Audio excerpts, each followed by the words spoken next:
Russia ഉത്തര Korea സൈനിക കരാർ എല്ലാ രാജ്യങ്ങളും ഉറ്റുനോക്കുന്ന ഒന്നാണ്, പ്രത്യേകിച്ച് അമേരിക്ക. കാരണം മറ്റൊന്നുമല്ല, ഉത്തര കൊറിയയുടെയും റഷ്യയുടെയും പൊതുവായ ശത്രു അമേരിക്കയാണ്. അപ്പോൾ തീർച്ചയായും പുടിന്റെ ഉത്തര കൊറിയയിലേക്കുള്ള യാത്രയും സമ്മാന വിതരണവുമെല്ലാം അമേരിക്കയ്ക്കും ബൈഡനും അത്ര ദഹിക്കാൻ ഇടയില്ല എന്ന് തന്നെയാണ് സത്യം.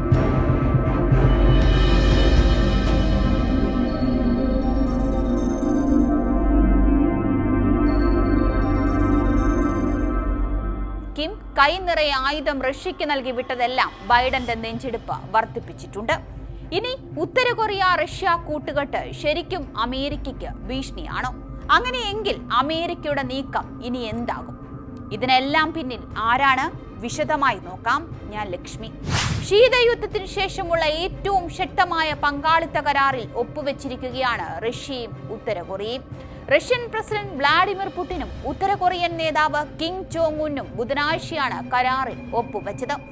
ഏതെങ്കിലും രാജ്യത്തിന് ആക്രമണം നേരിടേണ്ടി വന്നാൽ പരസ്പര സഹായം വാഗ്ദാനം ചെയ്യുന്ന ഒരു തന്ത്രപ്രധാന ഉടമ്പടിയാണ് ഇരു രാജ്യങ്ങളും തമ്മിൽ ഒപ്പുവെച്ചിരിക്കുന്നത്. ഇത് പടിഞ്ഞാറൻ രാജ്യങ്ങളുമായുള്ള സംഘർഷത്തെ മുന്നിൽ കണ്ടുകൊണ്ടുള്ള നീക്കമാണ്. അതേസമയം കരാറിന്റെ വിശദാംശങ്ങൾ പുറത്തുവിട്ടിട്ടില്ല. പക്ഷേ ശീതയുദ്ധത്തിന്റെ അവസാനത്തിന് ശേഷം മോസ്കോയും പോങ്യാങ്ങും തമ്മിലുള്ള ഏറ്റവും ശക്തമായ ബന്ധത്തെയാണിത് അടിവരയിടുന്നത്. സുരക്ഷ, വ്യാപാരം, നിക്ഷേപം, സാംസ്കാരിക, മാനുഷിക ബന്ധങ്ങൾ എന്നിവ ഉൾക്കൊള്ളുന്ന തങ്ങളുടെ ബന്ധങ്ങളുടെ പ്രധാന നവീകരണമായാണ് ഇരു നേതാക്കളും ഉടമ്പടിയെ വിശേഷിപ്പിച്ചത്. 24 വർഷത്തിന് ശേഷം പുടിൻ ആദ്യമായി ഉത്തര കൊറിയ സന്ദർശിക്കുകയും സാമ്പത്തിക സഹായത്തിന് പകരമായി പോങ്യാങ് മോസ്കോയ്ക്ക് യുദ്ധത്തിന് ആവശ്യമായ ആയുധങ്ങൾ നൽകുകയും ചെയ്യുന്ന ആയുധ ക്രമീകരണത്തെക്കുറിച്ച് US-ഉം സഖ്യകക്ഷികളും വർദ്ധിച്ചു വരുന്ന ആശങ്കകൾ പ്രകടിപ്പിച്ച സാഹചര്യത്തിലാണ് ഇരുവരും തമ്മിലുള്ള കൂടിക്കാഴ്ച നടന്നു വന്നിരുന്നത്. കിമ്മിന്റെ അണവായുധങ്ങളും മിസൈൽ പദ്ധതിയും ഉയർത്തുന്ന ഭീഷണി വീണ്ടും ഉയർത്താൻ തക്കതാണ് പുതിയ സാങ്കേതിക കൈമാറ്റങ്ങൾ. അമേരിക്ക ഉൾപ്പെടെയുള്ള പാശ്ചാത്യരെ ആശങ്കയിലാക്കുന്നതാണ് അതിവേഗം വളരുന്ന പുതിയ കൂട്ടുകെട്ടും ഉടമ്പടി ഉറപ്പിക്കലും. ഇത് ലോകത്തിന് കാര്യമായ പ്രത്യാഘാതങ്ങൾ ഉണ്ടാക്കിയേക്കാമെന്ന് നിരീക്ഷകർ വ്യക്തമാക്കുന്നുമുണ്ട്. ഏത് തരത്തിലുള്ള പരസ്പര പ്രതിരോധ ഉടമ്പടിയും ഭാവിയിൽ കൊറിയൻ ഉപദ്വീപിലെ ഒരു സംഘട്ടനത്തിൽ പോങ്യാങ്ങിനെ മോസ്കോ സഹായിക്കുന്നത് കാണാൻ കഴിയും. അതേസമയം ഉത്തര കൊറിയയ്ക്ക് ഉക്രൈനെതിരായ യുദ്ധത്തിൽ റഷ്യയെ പരസ്യമായി സഹായിക്കാനുമാകും. കിം നേരത്തെ തന്നെ റഷ്യയ്ക്ക് ആയുധങ്ങൾ വിതരണം ചെയ്തതായി റിപ്പോർട്ടുകൾ പുറത്തു വന്നിരുന്നു. അതേപോലെ മിസൈൽ പ്രോഗ്രാമിനെ സഹായിക്കുന്ന ബഹിരാകാശ സാങ്കേതിക വിദ്യ ഉത്തര കൊറിയയ്ക്ക് പുടിൻ നൽകുമെന്ന് കരുതപ്പെടുന്നു. പുടിൻ സമീപ മാസങ്ങളിൽ ഉക്രൈനിലെ യുദ്ധക്കളത്തിൽ ബുദ്ധിമുട്ടുകൾ നേരിട്ടിട്ടുമുണ്ട്, പ്രത്യേകിച്ച് ആയുധങ്ങളുടെ കുറവ് നിമിത്തം.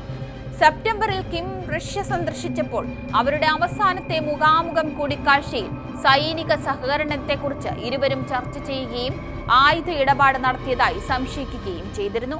അതിനുശേഷം റഷ്യ ഉത്തര കൊറിയൻ മിസൈലുകൾ ഉക്രൈനിൽ വിന്യസിക്കുന്നുണ്ട് എന്നതിന് തെളിവുകൾ വർദ്ധിച്ചുകൊണ്ടിരിക്കുകയുമാണ്. എന്നിരുന്നാലും കഴിഞ്ഞ കുറച്ചാഴ്ചകളിൽ US-ഉം മറ്റ് നാറ്റോ രാജ്യങ്ങളും റഷ്യൻ മണ്ണിൽ പാശ്ചാത്യ ആയുധങ്ങൾ ഉപയോഗിക്കുന്നതിന് ഉക്രൈന് അനുമതി നൽകി. അതേസമയം പുടിന്റെയും കിമ്മിന്റെയും വളർന്നുവരുന്ന സൗഹൃദത്തിലെ യഥാർത്ഥ ശക്തി ചൈനയാണെന്ന സൂചനകളും പുറത്തുവരുന്നുണ്ട്. സോൾ, ടോക്കിയോ, വാഷിംഗ്ടൺ, ബ്രസൽസ് എന്നിവ ഇരുവരുടെയും സംസാരത്തിൽ വന്നത് വളരെ ശ്രദ്ധയോടെയാണ് പാശ്ചാത്യ ലോകം നിരീക്ഷിക്കുന്നത്. അത് വലിയ അപകടത്തെ തന്നെയാണ് കാണിക്കുന്നത്. എന്നാൽ രണ്ട് നേതാക്കൾക്കും പരസ്പരം ആവശ്യമാണെന്ന് തോന്നുന്ന വസ്തുത ഇതാണ്. ഒന്ന്, യുദ്ധം തുടരാൻ പുടിന് വെടിമരുന്ന് ആവശ്യമാണ്, ഉത്തര കൊറിയയ്ക്ക് പണവും ആവശ്യമാണ്. എന്നിരുന്നാലും ഈ മേഖലയിലെ യഥാർത്ഥ ശക്തി പോങ്യാങ്ങിലായിരുന്നില്ല എന്നതാണ് വ്യക്തമാക്കുന്നത്. പുടിനും കിമ്മും ചൈനയുമായി നല്ല ബന്ധത്തിലായിരുന്നു. അതിനാൽ ഈ രണ്ട് ഭരണകൂടങ്ങൾക്ക് വ്യാപാരത്തിന്റെയും സ്വാധീനത്തിന്റെയും സുപ്രധാന ഉറവിടമായ ബീജിങ്ങിനെ പ്രകോപിപ്പിക്കുന്നതിൽ ജാഗ്രത പുലർത്തുകയും ചെയ്യുന്നുണ്ടായിരുന്നു. കിമ്മുമായുള്ള തന്റെ ഉറച്ച സൗഹൃദത്തെ പുടിൻ വാഴ്ത്തുമ്പോഴും അതിനൊരു പരിധിയുണ്ടെന്ന് അദ്ദേഹം അറിഞ്ഞിരിക്കണം. ആ പരിധി ചൈനീസ് പ്രസിഡന്റ് ഷീ ജിൻപിങ് ആണ്. തന്റെ രണ്ട് സഖ്യകക്ഷികൾ തമ്മിലുള്ള വളർന്നുവരുന്ന സഖ്യത്തെ മിസ്റ്റർ ഷീ അംഗീകരിക്കാത്ത ചില സൂചനകളുമുണ്ട്. കാരണം മെയ് മാസത്തിൽ പ്രസിഡന്റ് ഷിയെ കണ്ടതിനു ശേഷം പോങ്യാങ് സന്ദർശിക്കരുതേ എന്ന് ബീജിംഗ് പ്രസിഡന്റ് പുടിനോട് ആവശ്യപ്പെട്ടതായി റിപ്പോർട്ടുകൾ സൂചിപ്പിക്കുന്നു. അതുകൊണ്ട് തന്നെ പുതിയ കൂട്ടുകെട്ട് ഷി വളരെയധികം ശ്രദ്ധയോടെ മാത്രമേ കൈകാര്യം ചെയ്യുകയുള്ളൂ. ഇതുകൊണ്ടൊക്കെ എല്ലായിടത്തും നുഴഞ്ഞുകയറി പ്രശ്നമുണ്ടാക്കുന്ന അമേരിക്കയും ചൈനയും ഈ ബന്ധത്തെ വെച്ചുവാഴിക്കില്ല എന്ന് അനുമാനിക്കാം. തങ്ങളുടെ തലയ്ക്ക് മുകളിൽ വളരുന്ന എന്തിനേയും വെട്ടിമാറ്റുന്ന രീതിയാണ് അമേരിക്കയ്ക്കും ചൈനയ്ക്കും. വരും ദിവസങ്ങളിൽ കൂടുതൽ നിരീക്ഷണങ്ങളും തന്ത്രപ്രധാന നീക്കങ്ങളും ഇവരിൽ നിന്ന് പ്രതീക്ഷിക്കുകയും ചെയ്യാം.